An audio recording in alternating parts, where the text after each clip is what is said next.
Kalau misal di hati ini belum bisa menerima, masih terasa pahit takdir yang sudah diberikan Allah, berarti di hati kita ini belum tulus kepada Allahnya tadi. Ya.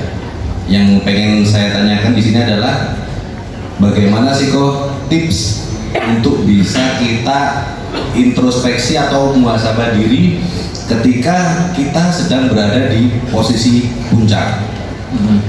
Karena kebanyakan yang saya alami, saya tahu ketika kita berada di posisi puncak nih, kita pendidikan paling top, karir paling top, semuanya paling top, kita ini jadi apa ya, secara nggak sadar kita merasa diri kita lebih baik dari orang lain.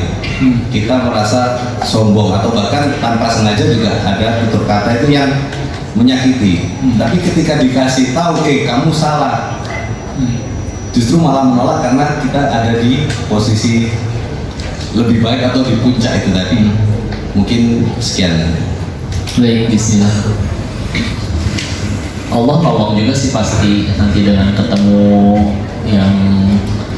yang lebih kaya tapi lebih tawadu, atau juga dengan cara diambil dulu sebagian, dikira ini masalah sekecil ini, uang saya banyak, teman saya banyak, dikira akan mudah selesai, relasi saya banyak, tapi kok nggak selesai, bisa akhirnya sadar dari situ ya. Tapi memang ya di situ fungsi akal mesti main banget sih. Kenapa kok jadi bahasnya akal? Karena orang tidak ada akalnya tidak diminta beribadah sama Allah. Orang gila kan tidak diwajibkan sholat. Maka ya punten, mudah-mudahan semuanya waras aja gitu ya. Karena orang yang waras pengennya pasti dapat kebaikan. Salah satu bab keimanan kan meyakini kalau Allah suruh itu adalah kebaikan pasti buat kitanya. Kalau Allah sampai larang karena itu bakal buruk buat kitanya. Ini dua nih, satu isinya susu, satu isinya racun. Yang mana yang diambil?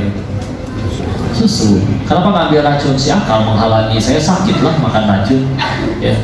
Atau ada dua jalan, satu ke kiri, satu ke kanan. Kita udah lihat yang ke kiri pada jatuh semua karena banyak lubang. Terus masa kita ikutan ke kiri? Jelas-jelas di situ ada lubang, kan nggak masuk akal. Nah ketika akhirnya kita lagi berada di ketinggian puncak karir dan lain-lain, yuk wisata rohani lah minimal, ke kuburan ya. Yo, dia lebih kaya dari saya kan bukan tanpa alasan Allah ngasih contohnya Firaun, hidup 400 tahunan, kaya jelas ya, udah jelas-jelas kaya, berkuasa, tajir melintir, istri soleha, nggak kurang apa lagi. Sakit nggak pernah, demam nggak pernah, batuk pun seumur hidup nggak pernah. Firaun mulia enggak, hina. Terbukti nggak ada orang tua ngasih nama anaknya Firaun betul. Bu, anaknya lucu banget, siapa nama anaknya? Firaun kok gitu. Nggak bisa dicerna akal ya, maka bismillah. Sering-sering wisata rohani nggak? Ya, itu bisa selain mengingatkan bahwa kita tuh aslinya cuma hamba.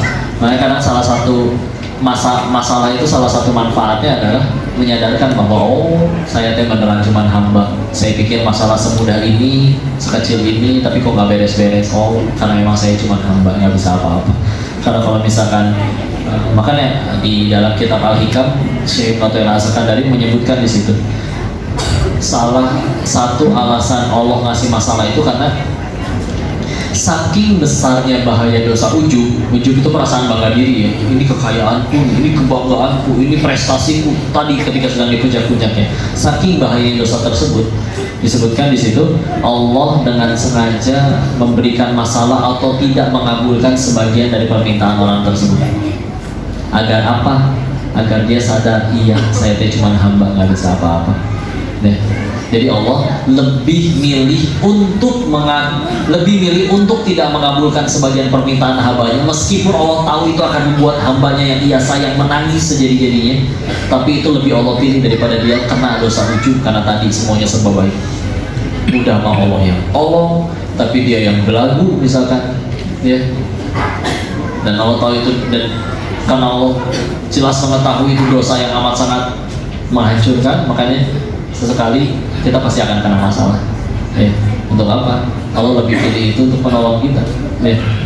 Jadi ketika ada masalah lalu terasa berat, yuk jujur-jujuran aja. Bisa jadi ya salah itu selalu terasa berat karena dua hal. Satu, kita segitu cintanya sama dunianya, atau dua, kita belum pengen surganya Allah. Padahal setiap kepahitan apapun yang kita alami, ujung-ujungnya cuma dua. Kalau nggak gugurin dosa, meninggikan derajat. Dan kita perlu dua-duanya buat ke surga. Kalau kita masih ngambek, ya udah, bisa jadi emang kita nggak pengen surga, pengennya bahagia di dunia doang. Ya. Allah